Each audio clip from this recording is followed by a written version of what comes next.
कभी कभी उपासक फंस जाता है। सामने वाले को प्रसन्न करने की चेष्टा में कभी कभी उपासना में बाधा खड़ी हो जाती है। ये कैसे संतुष्ट होगा? ये बहुत बड़ी कमी है। इसी को कहा गया है दया बिना साधु कसाई, और दया करी तो आफत आई। सामने वाले को परमार्थ का उपदेश करके दूर हट जाना चाहिए। वो पकड़े परमार्थ को तब तो उसको निकाला जा सकता है, और यदि कहीं कि इसको संतुष्ट करके निकाला जाए तो वो कभी संतुष्ट नहीं हो सकता। ऐसी नीच वृत्ति होती है। जितना आप उसको निकालने की चेष्टा करेंगे उतना ही वो आपको दलदल में धंसाता जाएगा। ये प्रकृति का सिद्धांत है, इसलिए उपासक को निरपेक्ष रहना चाहिए, किसी की अपेक्षा नहीं रखनी चाहिए। ये अनुभूत बात कह रहे हैं। जो संतों से अनुभूत है वही हृदय में अनुभव में आता है। उपासक को यदि कभी ऐसा अवसर मिले कि किसी को भगवत मार्ग में बढ़ाना है तो वो ये ध्यान रखे कि हमें अपने को बचा करके इसको निकालना है। कहीं उसके मन की संतुष्टता के द्वारा हम परमार्थ निरूपण करेंगे तो वो कभी नहीं निकल पाएगा, क्योंकि उसका मन ये समझ जाएगा कि हमारे अनुकूलता को लेकर ये विचारवान है, हमारी अनुकूलता के लिए, बस वो आपको रौंद देगा। और परमार्थ का उपदेश दिया और निरपेक्ष हो गए और वो आप पर आसक्त होता चला जा रहा है, वो निकल जाएगा। त्रुटि यही हो जाती है उपासक से कि इसको कैसे संतुष्ट करूं, वहीं उसका पतन हो जाता है। पतन अपने आराध्य देव का चिंतन छोड़कर मांस के लोथड़े शरीरों का चिंतन होने लगता है। ये कैसे राजी रहे, वो कैसे राजी रहे, परिवार कैसे राजी रहे, भगत कैसे राजी रहे। निकले थे हरि को राजी करने के लिए और हो गया प्रपंच को राजी करना। ये बहुत सूक्ष्म बात है। ये शास्त्र सम्मत और हृदय सम्मत बात है, दोनों के अनुभव। यदि भगवत मार्ग में आगे बढ़ना है तो किसी को संतुष्ट करने का भाव खत्म कर दे। शास्त्र सम्मत उपदेश है, पकड़ना है पकड़ो, नहीं पकड़ना है तो डूबो। तभी आप परमानंद का अनुभव कर सकते हैं, नहीं तो आपको फंसा लिया जाएगा। ये सूत्र उड़िया बाबा का है, दया बिना साधु कसाई, और दया करी तो आफत आई। बीच में समझो, दया नहीं तो साधु कैसा, और दया की तो फंस गए। तो कौन सी दया आपका परम कल्याण में सहयोग कर सकती है? जो याद को ना नष्ट कर पावे। दया का उल्टा है याद। जो भगवत स्मृति में बाधा पहुंचा दे, ऐसी दया में आग लगे। भगवत स्मृति युक्त प्रियता प्रभु के चरणों में और दया जड़ चैतन्य में, तब तो निकल जाओगे। और अगर भगवत स्मृति को दया ने तोड़ दिया और उसकी स्मृति चल रही तो दुर्गति पक्की है। हिरण में इतनी स्मृति आ गई कि हरि स्मृति गई तो अगला जन्म ऐसे महापुरुष का पशु रूप में हो गया, मृग रूप में। तो बहुत सावधानी का ये परमार्थ मार्ग है। कभी कभी दया में चूक हो जाती है। ये दया बहुत बड़ी दैवी संपदा है, कोई साधारण नहीं है। महापुरुष अपने कल्याण की बात ना देखते हुए सामने वाले का कैसे मंगल हो, इस बात पर विचार युक्त रहते हैं। पर साधक को बहुत सावधान रहना चाहिए। इस दया रूपी सद्गुण से बचना चाहिए। ध्यान से इसको पकड़ लीजिए। दया रूपी सद्गुण से बचना चाहिए जब तक भगवत प्राप्ति ना हो जाए। दूर से दया का भाव, दूर से हृदय में कहीं इसका भाव प्रवेश हो गया कि इस पर दया करनी है, हम बड़े दयालु हैं, तो फंसा फंसाया है। भजन करने से हृदय बड़ा द्रवित हो जाता है। द्रवित हृदय में करुणा और दया की लहरें उठती रहती हैं। उसको लगता है क्या दे दूं, क्या कर दूं, कैसे ये भगवान में लग जाए। अच्छी बात है, पर व्यवहार में ये तुम्हारी बात कोई जान गया कि तुम इतने दयालु हो तो दुरुपयोग कर देगा। तुम्हारी इस दया का दुरुपयोग हो जाएगा। बहुत अच्छे से इसको समझ के बोल रहे हैं। इसलिए चाहे गृहस्थ हो चाहे विरक्त हो, यदि भगवत प्राप्ति करनी है तो दया रूपी सद्गुण को हृदय में दबा दो। बाहर से निरपेक्ष और उदासीन रहो। जब कभी भगवान ऐसी सामर्थ्य दे तो निरपेक्ष होकर के उससे कोई आसक्ति न रखते हुए उपदेश कर दिया और दूरी बनाए। नजदीकी बनाया तो फंसे, ये ऐसे है प्रपंची। नजदीकी बनाया तो फंसे, और फंसे तो तुम्हारी निंदा ये करेंगे, तुम्हारे ही विपरीत चलेंगे। बहुत सावधान।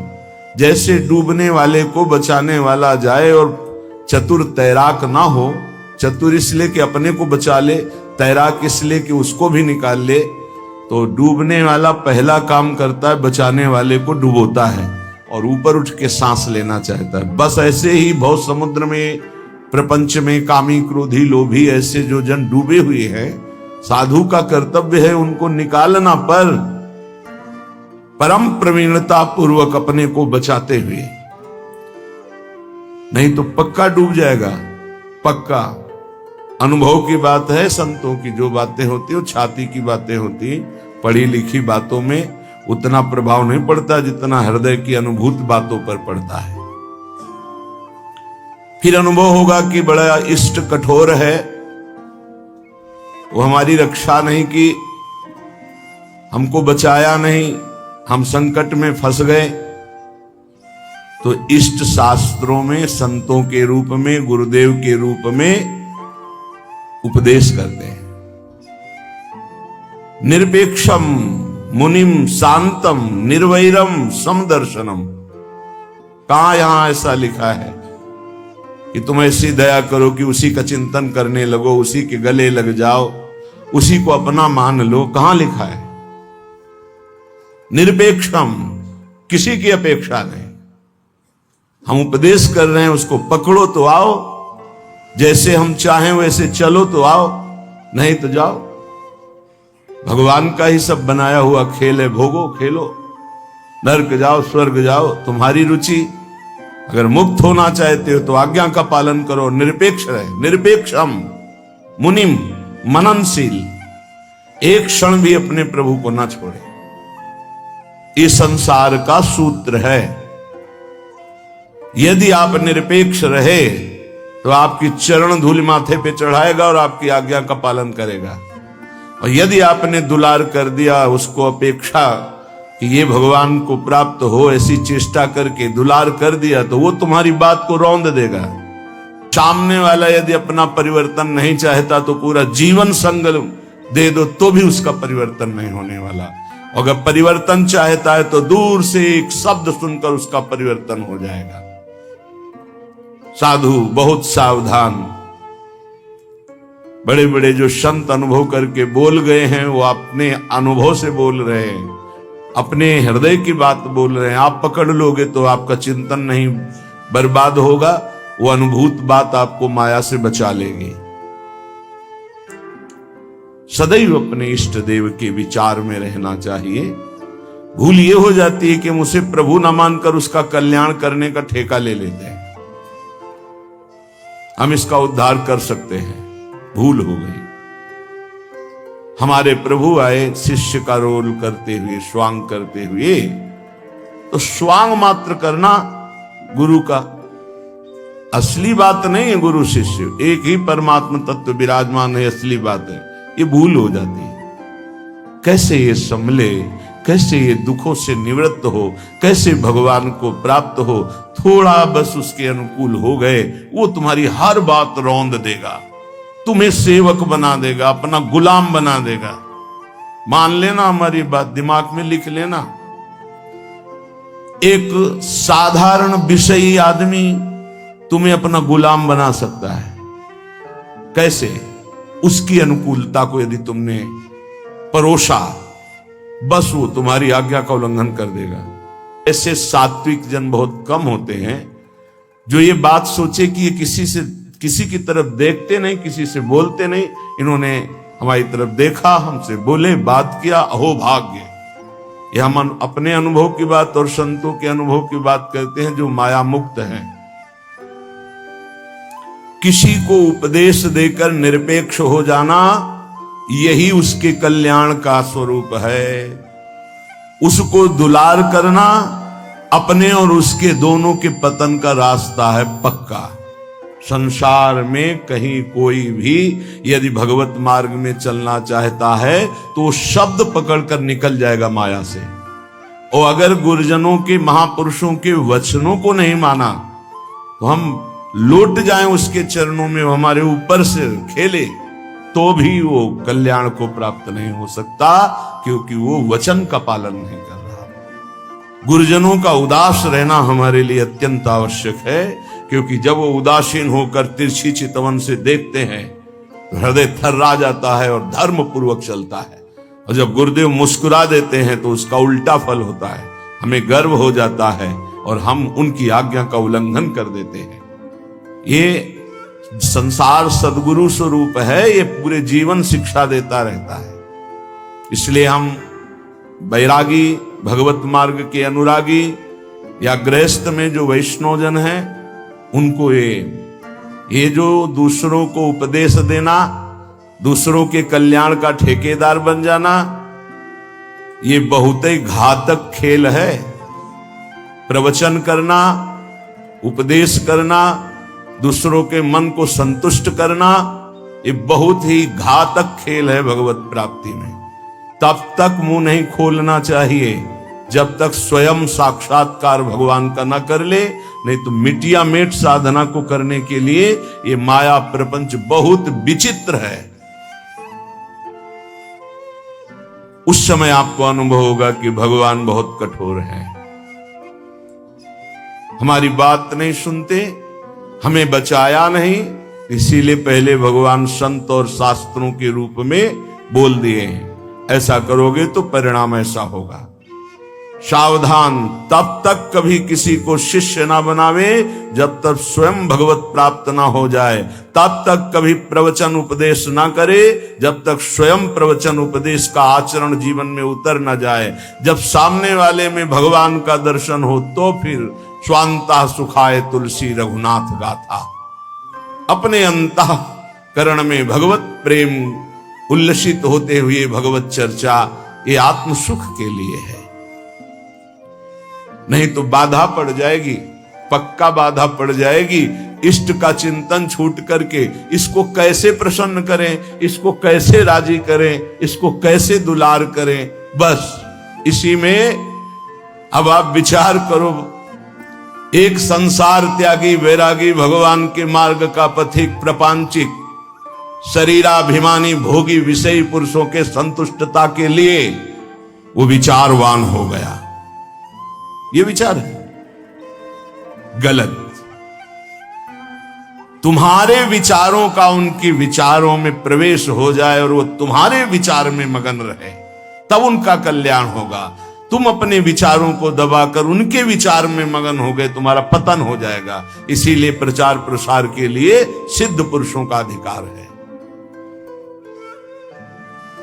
श्री वृंदावन दास जी महाराज विचारत ऐसे ही दिन रात दिन इसी विचार में मगन रहो। श्यामा श्याम का नाम, श्यामा श्याम का रूप, श्यामा श्याम की लीला। कब मिली हो ब्रज जीवन प्यारे,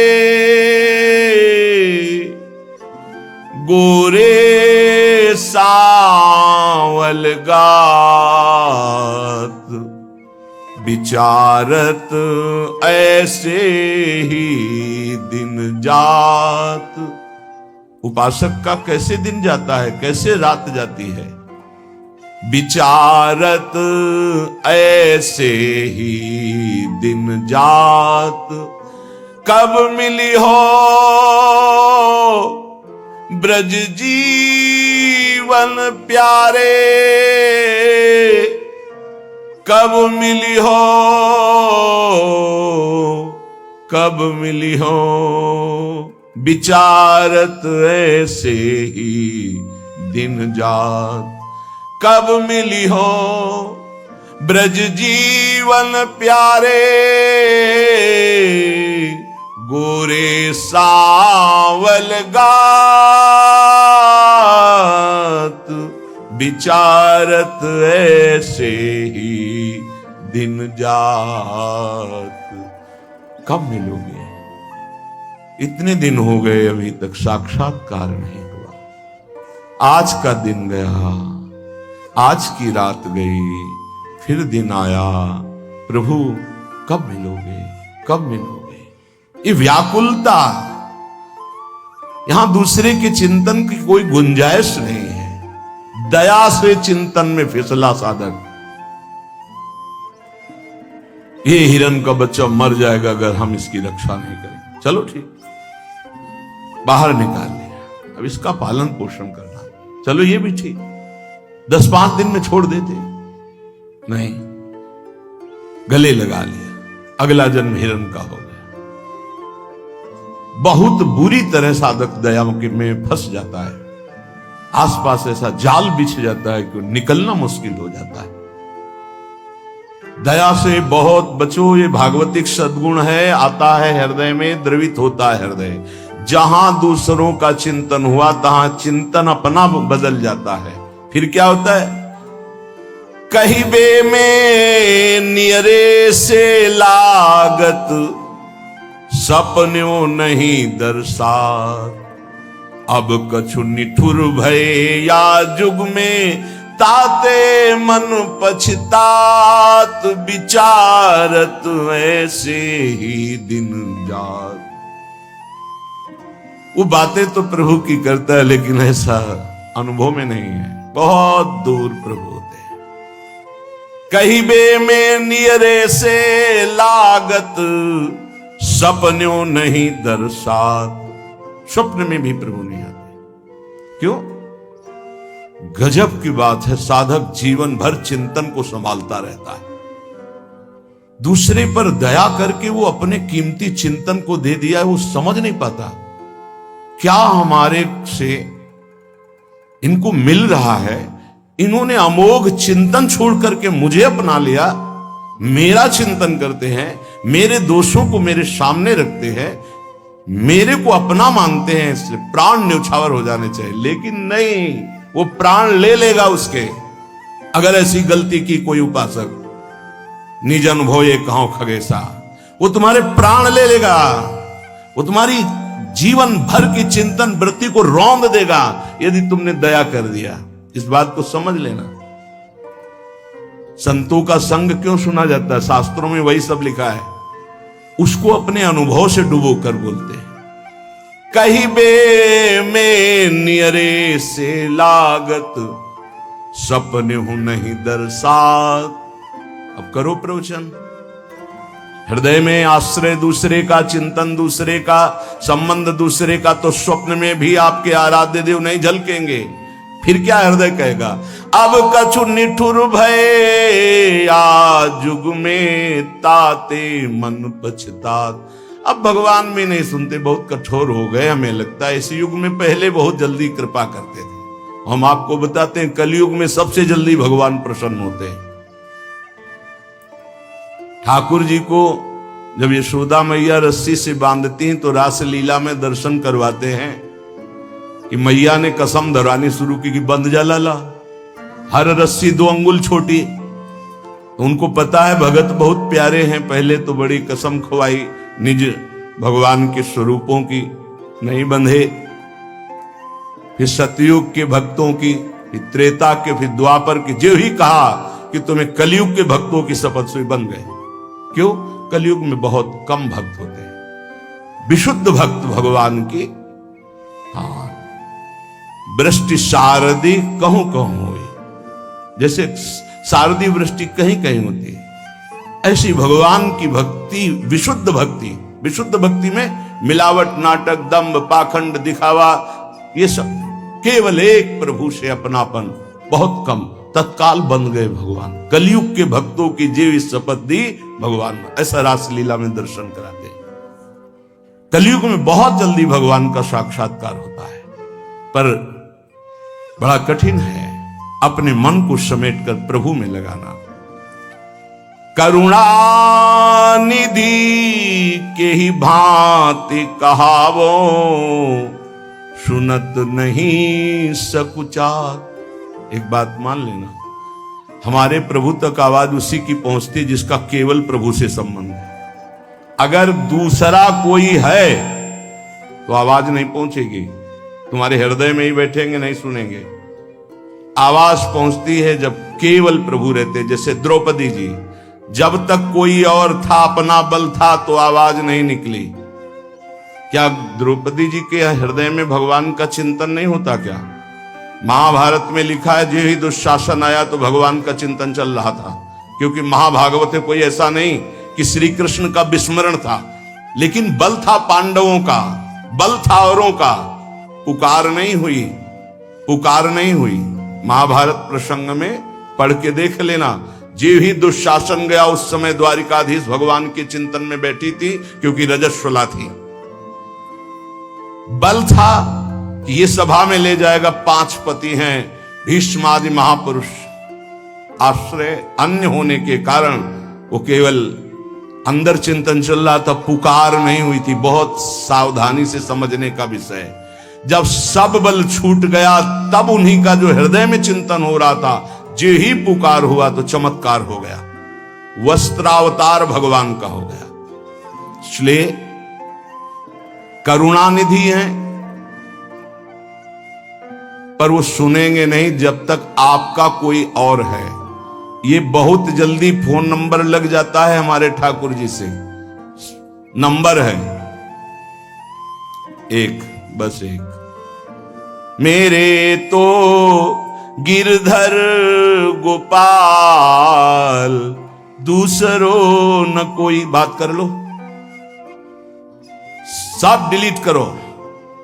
सबकी ममता ताग बटोरी, मम पद मन ही बांध बर डोरी। कनेक्शन, जय जय, तुरंत उत्तर मिलेगा। हाँ बोलो, आपने कनेक्शन नहीं फैला। कनेक्शन तो जननी जनक बंधु सुत दारा, तन धन धाम स्रोत परिवारा। तो इनसे बात करो, हरि से कैसे होगी? हरि से बात करने के लिए एक ठसक हमारे माई श्यामाजू को राज, एक मात्र प्रियाजू से अपनापन, तो अभी बात कर लो। लेकिन धिक्कार है हमारे मन को, हमारी इंद्रियों को, हमारी बुद्धि को बड़े परमार्थ के बहाने से चुराती माया। माया कोई विपक्ष बन के थोड़ी आती है, नहीं तो साधक विपक्ष को पहचान के फौरन अपने को बचा ले, वो भी चतुर खिलाड़ी है, पक्ष बन के आती है। हम इसका कल्याण कर देंगे, ये हमारी सेवा में है, ये इसका मंगल होना चाहिए। मार देगी विपक्ष, सेवा के बहाने से घुसता है और फिर मार देता है। ये बात ध्यान रखना, पकड़ लो हमारी बात को। एक परमहंस जी हमें मिले, वो आर्मी में मेजर थे, बाद में संत बने। बहुत ही अष्टपुष्ट शरीर, हमसे एक बीता लंबे, भारी त्रिशूल हाथ में रखते थे, गौ रक्षक, हजारों गौओं को ट्रकों से छुड़ाया था। तो विपक्ष मूड मुड़ा के सफेद अचला सफेद ऊपर, साष्टांग दंडवत उनके आश्रम में। महाराज हमारी गौ भक्ति बहुत जोर की, कसाई था, आपका शिष्यत्व स्वीकार करने आए, जो आपका नाम सुना, आपकी गौ भक्ति, उनका भैया बड़े भाग्य हैं आपके, बस हमें केवल गौ सेवा करनी है, आप अपनी गौ सेवा में रख लो। हजारों लाखों गौएं थी और इतनी नम्रता 1 साल में की कि सेवा में आ गया, शरीर सेवा में। हर बार साष्टांग दंडवत, हर बार जे भी, बस उसने ये स्वांग ही रचा था, जे भी शरीर सेवा में आया 2-3 दिन के अंदर वो रात्रि में दूध लेते थे 2 लीटर गाय का, उसी में जहर, जे ही पिया दूध से तुरंत अंदर, वो बड़े भागवतिक थे, तुरंत अंदर आया, तुम्हें जहर दे दिया गया। बुलाया, कहां है वो? गायब, है नहीं। 5 लीटर गौमूत्र पिया, हमसे एक बीता लंबे से, बस उनको यही समझ में गाय बचा सकती है। 5 लीटर जी ही गौमूत्र पिया, 5 मिनट में ही इतनी उल्टियां हुई, सब बाहर। थोड़ी देर के लिए मूर्छित रहे, कोई डॉक्टर की जरूरत नहीं पड़ी और ठीक हो गए। एक तो भागवतिक दिव्य श्रद्धा उनकी, दूसरी गौमूत्र ने उनको बहुत सी उल्टियां करा दी। 5 लीटर, ढक्कन 2 ढक्कन की बात, इतनी गर्मी, 5 लीटर मतलब बार बार उल्टियां, तो सब बाहर निकल गया। और सामर्थ्यशाली भगवत चिंतन परायण गया न सेवा के मिस से। विपक्ष कभी विपक्ष बनकर नहीं आता, मित्र बनकर आता है। ऐसे ही साधक पक्का समझ ले, माया विपक्ष, वो मित्र बन करके आएगी, वो आपकी सेवा में से आएगी, हाथ जोड़ के आएगी और रौंद कर पैरों से चली जाएगी। कागज में लिख लो, दिमाग में लिख लो। कैसे